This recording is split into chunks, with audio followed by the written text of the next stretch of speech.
میری دسترس میں ستارے.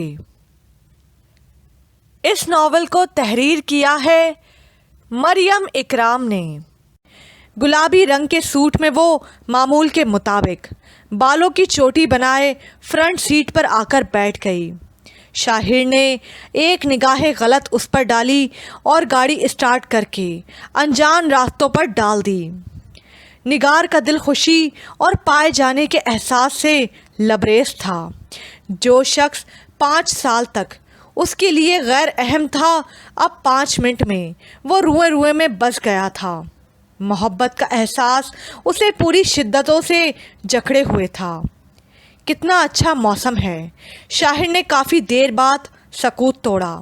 جی. اس کی سوچ کا سلسلہ ٹوٹا. آپ میرے ساتھ آ کر بور تو نہیں ہو رہی؟ شاہر نے اس کے ہاتھ مسلتے ہوئے دیکھا تو مبہم سا مسکرا دیا. نہیں. وہ اتنی گوگو نہیں تھی لیکن شاہر کی شخصیت کے مقابل وہ خود کو دبتے ہوئے محسوس کر رہی تھی. مجھ سے بات کرنے کا موڈ نہیں تو اپنا موڈ اس سے بنا لیں. شاہر نے ایک ہاتھ سے ڈرائیو کرتے ہوئے دوسرے ہاتھ سے چاکلیٹ نکال کر اس کی طرف بڑھائی. چاکلیٹ تو آپ کی پسندیدہ تھی لیکن دماغ کا فطور اسے بھڑکا رہا تھا. یہ ایسا کیوں کر رہا ہے؟ کیا مجھے میرے ہاتھوں شکست دینا چاہتا ہے؟ کیا سوچ رہی ہیں؟ شاہر نے مخاطب کیا. اس نے چاکلیٹ پکڑ لی مگر کھائی نہیں. محترمہ اسے کھاتے ہیں. وہ پھر مسکرایا. اطلاع کا شکریہ. وہ جل گئی اور ریپر کھولنے لگی. آپ لیں. اس نے شاہر کو آفر کی. نو تھینکس. یہ آپ کے لیے ہے. شاہر نے نفی میں سر ہلا دیا. وہ کچھ توقف کے بعد کھانے لگی. موسم بھی خوشگوار تھا اور شاہر کا ساتھ اسے سرشار کر رہا تھا. شاہر کے احساس دلانے پر اس نے گاڑی سے باہر جھانکا. وہ گلبرگ کی حدود سے نکل آئے تھے. وہ اسے راستہ سمجھانے لگی اور پھر خوبصورت سی لوکیشن پر گاڑی روکی اور دونوں چلتے ہوئے ایک ریسٹورینٹ میں داخل ہو گئے. ایک خالی میز پر جا کر بیٹھے تو نگار کا دل بری طرح دھڑک رہا تھا. وہ پوری طرح شاہر کے سحر میں ڈوب چکی تھی. صرف چائے لیں گی یا کچھ اور؟ کچھ اور معنی خیز تھا. کیا مطلب؟ وہ بے ساختہ کہہ گئی. بھائی چائے کا مطلب چائے اور کچھ اور کا مطلب چائے کے علاوہ. ویسے میں نے سنا ہے آپ ہر وقت کچھ نہ کچھ کھانے کی عادی ہیں. وہ بظاہر نارمل لہجے میں بول رہا تھا لیکن نگار کو یہی باتیں ڈسٹرب کر رہی تھیں. جی نہیں, مجھے کچھ نہیں لینا. لہجہ روٹھا ہوا سا ہو گیا. وہ زیر لب مسکراتے ہوئے چائے کا آرڈر دینے لگا. بلا ارادہ اس کی نظریں شاہر کے چہرے پر جا ٹکیں. وہ آرڈر دے کر اس کی طرف متوجہ ہوا. اس طرح کیا دیکھ رہی ہیں؟ کچھ نہیں. وہ گڑبڑا گئی. پھر اپنے اندر اٹھنے والے سوالوں کو روک نہ سکی. ایک بات پوچھوں آپ سے؟ جی فرمائیے. وہ اپنی تھوڑی کو سہارا دیتے ہوئے میز پر جھکا اور اہمناک سے دیکھنے لگا. وہ نروس ہو گئی کہ کس طرح بات شروع کرے. بولیے, کیا سوال بھول گئیں؟ اس نے میز بجائی. آپ کو کوئی اعتراض نہیں؟ میرا مطلب ہے میری صحت پر. وہ نظریں نہیں ملا پا رہی تھی. وہ کھل کر مسکرا دیا. کیا آپ کو ہے؟ اس نے الٹا سوال کیا تو وہ جزبز ہو گئی. یہ تو کوئی جواب نہیں. مجھ سے تو سب کو شکایت ہے اور بھابھی تو سب سے زیادہ ڈسٹرب تھیں. اس نے بالآخر کہہ ڈالا. ویٹر نے چائے کے ساتھ لوازمات لا کر رکھے تو وہ بری طرح تلملا کر رہ گئی جب شاہر نے صرف چائے اپنے آگے کھسکائی. محترمہ, جب آپ کو کوئی برائی نظر نہیں آتی تو مجھے کیا اعتراض؟ اس کے جواب پر وہ خجل سی ہو گئی. سینڈوچز لینا. انداز کتنا مطمئن تھا. مجھے نہیں لینا کچھ بھی. ایک اس کے آپ جناب سے اور دوسرے محترمہ کہہ کر مخاطب کرنے سے وہ سخت چڑ گئی. یہ تو کوئی اچھی بات نہیں محترمہ. میرا نام نگار ہے, محترمہ نہیں. وہ جھل کر بولی. جی نگار صاحبہ، آپ پہلی بار میرے ساتھ آئی ہیں اور کچھ بھی نہیں لے رہی، حالانکہ مجھے اصرار کرنے کی زحمت نہیں کرنی چاہیے تھی۔ لہجہ متبسم تھا۔ اپنا بھرم رکھنے کو ناچار سینڈوچ اٹھایا۔ آپ بھی لیں؟ نہیں، میں صرف چائے لوں گا۔ نگار کو آگ ہی لگ گئی۔ کیا سمجھتا ہے مجھے؟ اس نے تلملاتے ہوئے سوچا۔ شاہر نے ایک بریسلٹ نکال کر اس کے سامنے رکھا۔ یہ میں آپ کے لیے لایا تھا۔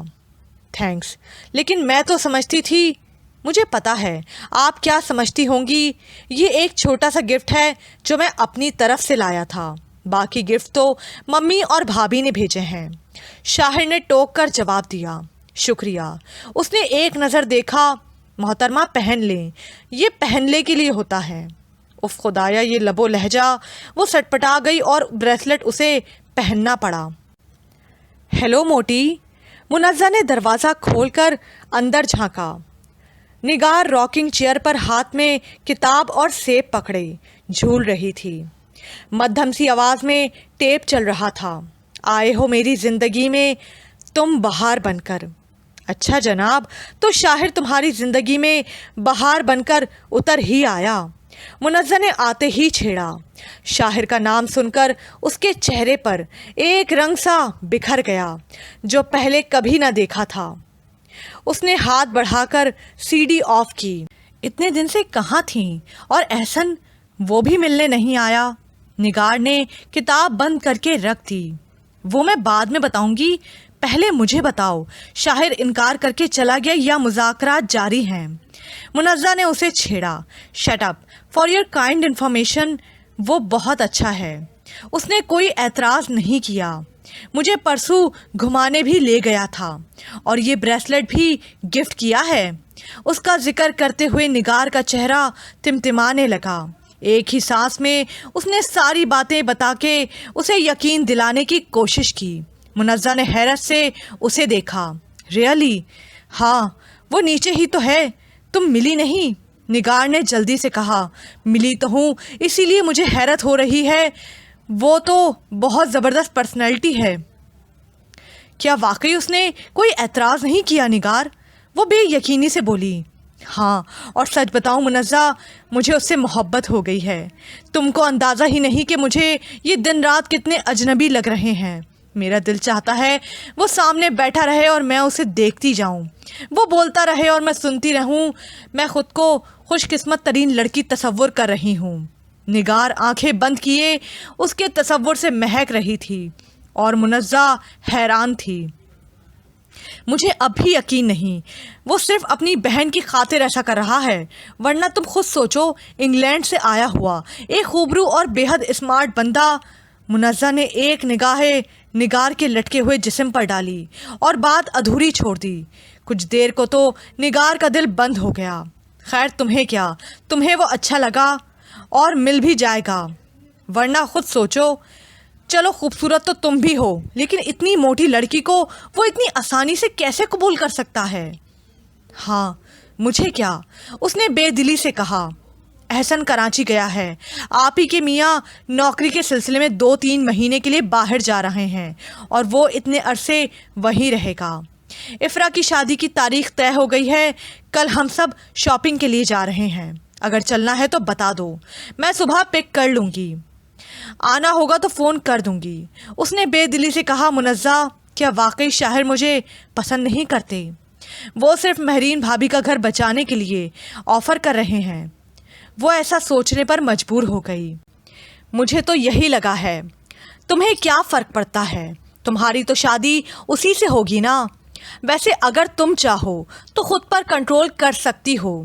ظاہر ہے کچھ پانے کے لیے کچھ کھونا تو پڑتا ہے، اور میں نے تمہاری آنکھوں اور چہرے پر شاہر کے لیے اتنی محبت دیکھی ہے کہ حیران ہو گئی ہوں۔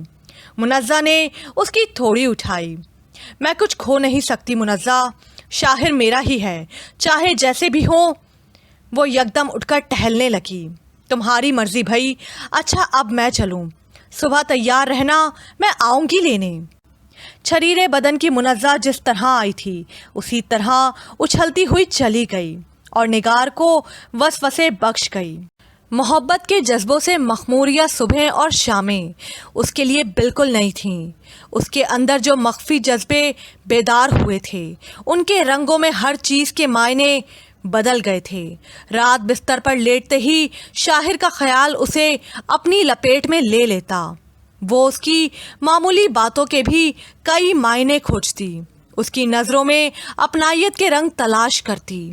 وہ کئی بار اس احساس سے خود کو معطر کرتی کہ شاہر احمد اس کا ہے، نگار علی حیات کا۔ جب رائٹنگ ٹیبل پر بیٹھ کر وہ کچھ لکھنے کی کوشش کرتی تو قلم شاہر احمد کا نام لکھ کر فتح کا احساس دیتا۔ شاعری کی طرف تو کبھی بھی اس کا ذوق نہیں رہا، لیکن اپنے جذبوں اور خواہشوں کو محسوس کرنے کے لیے اب وہ کسی شاعری کی کتاب کو کھول کر پڑھتی تو اسے صفحہ صفحہ اپنی محبت کی سچائیوں کا ثبوت ملتا۔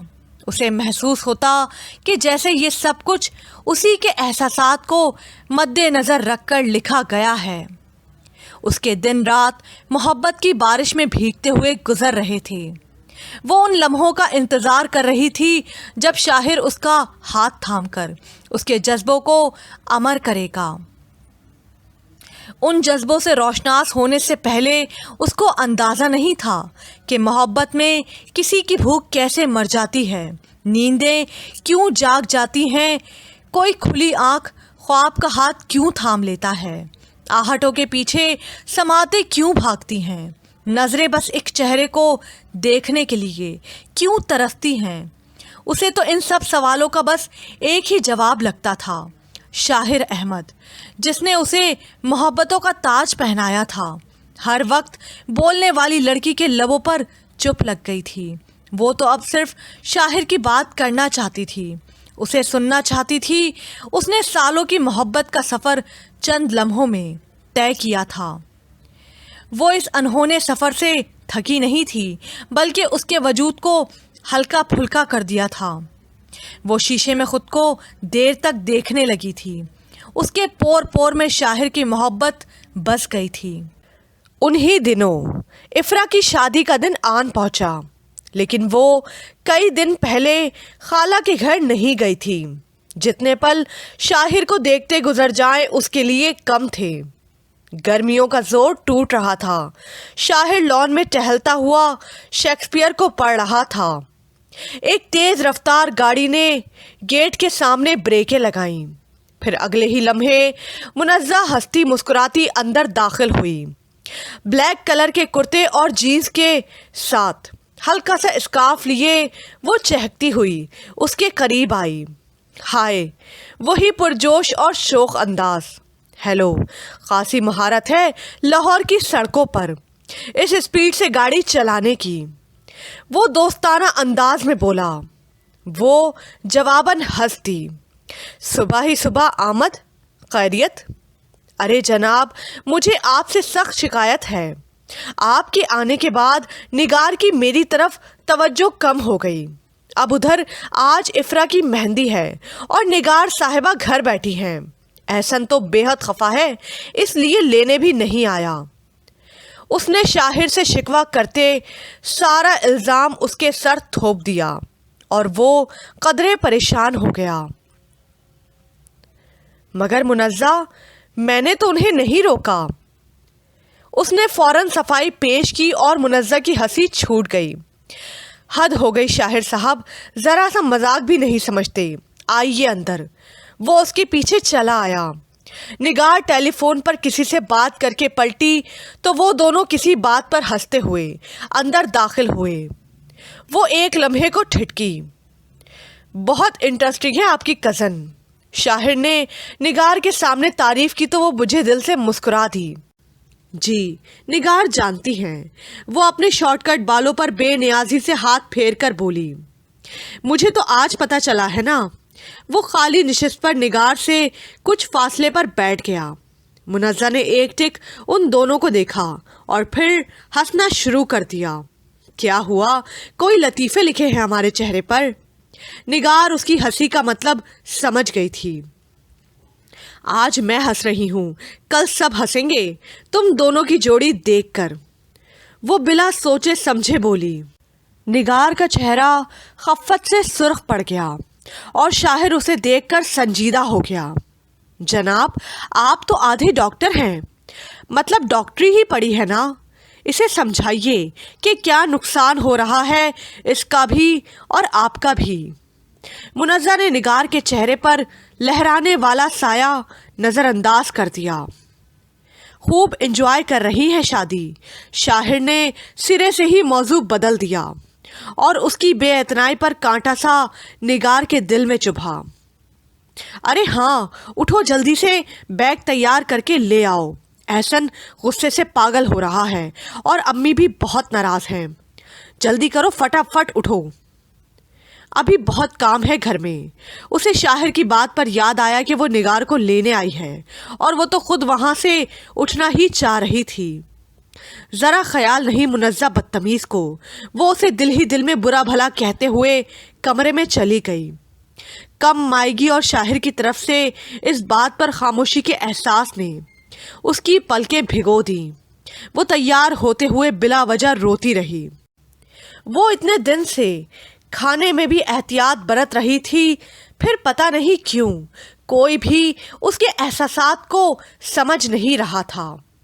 کیا میرے گوشت چڑھے جسم کے اندر دل نہیں ہے؟ کیا میرے اندر چاہے جانے کی خواہش نہیں؟ واش بیسن کے شیشے میں جھانکتے ہوئے پانی کے ساتھ ساتھ آنسو بھی اس کا چہرہ دھوتے رہے۔ وہ نیچے آئی تو منزہ نے شاہر کو اب بھی باتوں میں لگا رکھا تھا۔ سیاہ مونچھوں تلے سفید موتیوں سے دانت کئی بار مسکراتے ہوئے اس نے دیکھے تھے۔ منزہ کے لیے اس کی آنکھوں میں ستائش تھی یا صرف وہ محسوس کر رہی تھی؟ بہرحال منزہ نے باہر نکلتے نکلتے بھی شاہر کو اصرار سے آنے کو کہا تھا اور اس نے پرجوش انداز میں حامی بھری تھی۔ گاڑی میں بیٹھ کر سارا راستہ اس نے خاموشی میں گزار دیا، حتیٰ کہ منزہ کی باتوں کا بھی جواب ہوں ہاں میں دینے پر اکتفا کیا۔ سب لڑکیاں مہندی کے گیت گا رہی تھیں۔ نگار بھی ہرے اور پیلے سوٹ میں لڑکیوں کے بیچ میں بیٹھی ہولے ہولے تالیاں بجا رہی تھی۔ آج وہ معمول کے خلاف قدرے توجہ سے تیار ہوئی تھی، ورنہ کسی فنکشن میں بھی وہ زیادہ تیاری نہیں کرتی تھی۔ اس کی نظریں بار بار دروازے کی طرف اٹھ رہی تھیں۔ جب سے کھانے پینے کی طرف سے ہاتھ کھینچا تھا، منہ میں اکثر چوئنگم رہتی تھی۔ ابھی ابھی خالہ نے موتیا کے کنگن لا کر دیے تھے جو اس نے دونوں ہاتھوں میں پہن لیے۔ اسے کسی کی کوئی پرواہ نہیں تھی، وہ بس اپنی چاہت کی دنیا میں مگن تھی، ورنہ ارد گرد اس نے اپنے اور شاہر کے بارے میں چہما گوئیاں سنی تھیں۔ اندر آنے والے ہر شخص کی آمد پر اسے شاہر کا انتظار بڑھ جاتا۔ سفید شلوار قمیص میں وہ دشمن جاں عارف بھائی کے ساتھ اندر داخل ہوا۔ اتھل پتھل ہوتے جذبات نے اسے منجمد کر دیا تھا۔ بے ترتیب سی دھڑکن اسے اپنی نہیں لگ رہی تھی۔ وہ چہرے پر مسکراہٹ سجائے عارف بھائی کے ساتھ مہمانوں سے مل رہا تھا۔ ایک سرور کی لہر جسم میں اتری کہ یہ وجی شخص اس کا ہے، نگار علی حیات کا شریک سفر۔ وہ ابھی اس کی طرف دیکھے گا، ایک مسکراہٹ، ایک ستائش بھری نظر اچھالے گا تو یہ سنگھار، یہ حسن اس کے لیے کتنا اہم ہو جائے گا۔ وہ اپنے جسم کو بھول کر جذبوں کی اسیر ہو گئی تھی۔ اس خیال کو بھی دل میں نہیں لانا چاہتی تھی کہ وہ عام لڑکیوں کی طرح خوبصورت جسم کی مالک نہیں، پھر بھی جانے کیوں جذبوں میں ایک تشنگی سی تھی، ایک خلا تھا چاہت کا۔ اس نے اب تک دیکھا کیوں نہیں؟ تالیوں کی طرف سے توجہ ہٹ گئی تو گانے کی ٹیون خراب ہونے پر لڑکیوں نے اسے جھنجھوڑا۔ وہ چونک کر اٹھنا چاہتی تھی۔ ایک آخری نگاہ اس نے اٹھنے سے پہلے شاہر پر ڈالی تو وہ اسی کی طرف دیکھ رہا تھا۔ دھک دھک دھک، دل اپنے قابو میں نہ رہا۔ دید کو ترسی نگاہوں کو قرار آیا۔ وہ بے اختیار مسکرا دی، جواباً وہ بھی مسکرایا۔ اب وہ وہاں سے اٹھ نہیں سکی. بس ایک مسکراہٹ، نہیں کوئی ستائش، کوئی ریشم میں الجھی ہوئی پیاری سی بات. یہ طلب بھی عجیب ہے، کم نہیں ہوتی، بڑھتی چلی جاتی ہے، ایک کے بعد ایک خواہش، ہر طلب میں پہلے سے زیادہ شدت اور جذبوں میں ابھرتی ہوئی جھلسا دینے والی جدت.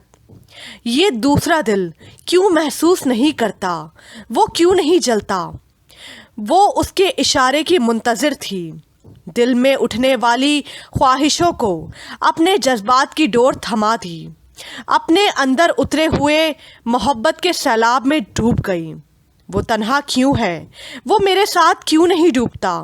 بے اعتنائی کا احساس رگیں کاٹنے لگا. اگلے ہی لمحے اس کے اندر کی کشمکش کا سلسلہ ٹوٹا. منزہ شاہر کا ہاتھ تھامے گانے والے مردوں میں شامل ہونے کو کہہ رہی تھی اور وہ انکار کر رہا تھا. منزہ کا اصرار اس کے انکار پر غالب رہا. وہ اسے مردوں کی پارٹی میں شامل کرنے میں کامیاب ہو گئی. وہ ایک جگہ کھڑا تالیاں بجانے لگا. یہ روپ بھی کتنا سجا تھا. وہ اس کی ہر ادا پر فدا تھی. بارات اور ولیمے پر بھی شاہر آیا. نگار تو اتنے دن سے یہیں پر تھی اور جب تک شاہر نہ آ جاتا ایک بے کلی سی محسوس ہوتی رہتی. بارات پر نگار نے آف وائٹ کلر کی پشواس پہنی تھی، اپنے لمبے سلکی بالوں کو کھلا چھوڑ دیا تھا اور اب چھوٹے چھوٹے کام کرواتے ہوئے اس کا دل اور نگاہیں آنے والے کی راستوں میں بچھے تھے. احسن آتے جاتے اسے تنگ کر رہا تھا. کسے اڈیک رہی ہو؟ بلیک ڈنر سوٹ میں وہ بہت اچھا لگ رہا تھا. کسی کو نہیں، اماں جانی کا انتظار کر رہی ہوں اندھے. وہ گھبرا گئی. اتنے اہتمام سے اماں جانی کے لیے تیار ہوئی ہو؟ وہ اسے چڑھانے کو بولا. گدھے، شادی نہیں ہے آج، وہ چلائی. آہستہ آہستہ، میٹ مارکیٹ میں کچھ کمی لگ رہی ہے. احسن اسے جانچتے ہوئے بولا تو وہ گڑبڑا سی گئی. بکو مت، میں خالہ سے شکایت کر دوں گی کہ تم واہیات زبان استعمال کر رہے ہو. جھوٹ تو نہیں بول رہا، سچ کہہ رہا ہوں. مجھے لگ رہا ہے کہ کمر 1-2 سینٹی میٹر کم ہوئی ہے. کہیں شاہر احمد نے کام پر تو نہیں لگا دیا؟ وہ شرارت سے بولا. بڑے بے شرم ہو. وہ کچھ اور کہتی کہ کراچی سے آئی ہوئی چچا داد صوبیہ نظر آ گئی، جس کے ساتھ احسن آج کل مصروف تھا، اور وہ نگار کو چھوڑ کر اس کی طرف لپکا. اسے بے اختیار صوبیہ پر رشک آنے لگا، کیونکہ منزہ بتا رہی تھی کہ احسن سنجیدہ ہو رہا ہے. دل میں حسرتوں کا انبار جمع ہو گیا تھا. وہ آنکھوں میں اترنے والے آنسو ضبط کر رہی تھی کہ گرے ڈنر سوٹ میں شاہر اپنی جادوئی پرسنالٹی کے ساتھ اندر داخل ہوا. وہی رسمی سی مسکراہٹ کا تبادلہ وہ پلٹنے والی تھی جب اس نے پکارا. کیسی ہیں؟ خوب شادی انجوائے ہو رہی ہے. بے یقینی کا احساس چھو کر گزر گیا. بس بوریت ہی ہے، وہ بیزار کن لہجے میں بولی. بوریت کیسی؟ اتنا ہلا گلا تو ہے. میرے لیے تو یہ سب خاصا انوکھا ہے، وہ شائستہ لہجے میں بولا. اسی دوران شاہر کی نظر منزہ پر پڑی تو اس نے ہاتھ ہلایا. نگار بھی پلٹ کر منزہ کو دیکھ رہی تھی. بہت اچھی لگ رہی ہیں منزہ ساڑی میں. شاہر کی تعریف نے دل میں ایک کانٹا سا چبو دیا. جی، زیر لب تائید کی. کچھ لوگوں کی شخصیت ایسی ہوتی ہے کہ وہ جس روپ میں ڈھلیں وہی اچھا لگتا ہے. اب دیکھیں نا، جینس میں وہ بالکل مغربی لک دیتی ہیں. مہندی والے دن ڈھیلے ڈھالے کرتے اور پاجامے میں پراندہ لہراتے ہوئے بالکل پنجابن لگ رہی تھیں. اور آج ساڑی میں بھی بے حد دلکش ہے نا. وہ ستائشی نظروں سے منزہ کی طرف دیکھ رہا تھا. جی. وہ کلائی میں بندھے کنگن سے موتیا کے پھولوں کی پتیاں توڑنے لگی. وہ سر جھکائے کھڑی تھی. اس کے بال شانوں سے جھول گئے تو وہ پیچھے کرنے لگی. آف وائٹ کلر میرا فیوریٹ ہے. گویا صرف آف وائٹ کلر، اور وہ بھی دل رکھنے کو. اسے اپنے وجود سے نفرت ہونے لگی. ارے میں نے آپ کو روک تو نہیں رکھا؟ شاہر کو اس کی خاموشی سے خیال آیا، نہیں، اسے اپنی حماقت پر غصہ آنے لگا۔ وہ کیوں اتنی امیدیں وابستہ کیے ہوئے ہے؟ سعدی کہاں ہے؟ نگار نے پوچھا۔ آپ ہی کے پاس ہے، ماشاءاللہ بہت خوبصورت لگ رہا ہے۔ ہاں، ایک بدصورت تو میں ہی ہوں دنیا میں، وہ دل میں شکوہ کر کے رہ گئی۔ آنکھوں میں ستارے جھلملانے لگے۔ اوکے، انجوائے کریں، شاہر کہہ کر بڑے وقار سے آگے بڑھ گیا۔